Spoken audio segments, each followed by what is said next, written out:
विरोधी पक्षाच्या नेत्यांना हे लक्षात आलं होतं की या निवडणुकीमध्ये महायुतीचाच विजय होणार आहे आणि त्यामुळे ते बाहेरच पडले नाहीत किंवा कमी पडले, कारण त्यांना असं वाटत होतं की आता जर आपण हारलो आहे हे लोकांना लक्षात आलं तर पुढे महानगरपालिका आहेत, जिल्हा परिषद आहेत, त्याच्यामुळे आपल्या कार्यकर्त्यांचं मॉरल डाऊन होईल.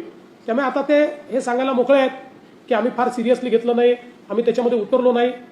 पण सगळ्यात महत्त्वाचं काय, या निवडणुकांमध्ये ही कार्यकर्त्यांची निवडणूक होती. भारतीय जनता पार्टी किंवा महायुती निवडणुकीत पूर्णपणे उतरली. मी स्वतःही अगदी 10,000 मतदारसंख्येच्या गावात देखील गेलो.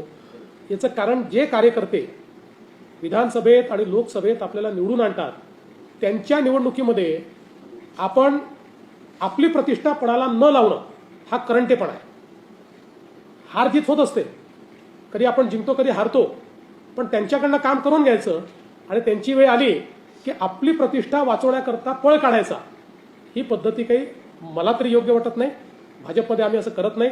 आम्ही जिंकलोय हारलोय, जेव्हा हारलो तेव्हाही कधी पळालो नाही आणि जिंकलो तेव्हाही कधी त्यातनं आम्ही मातलो नाही.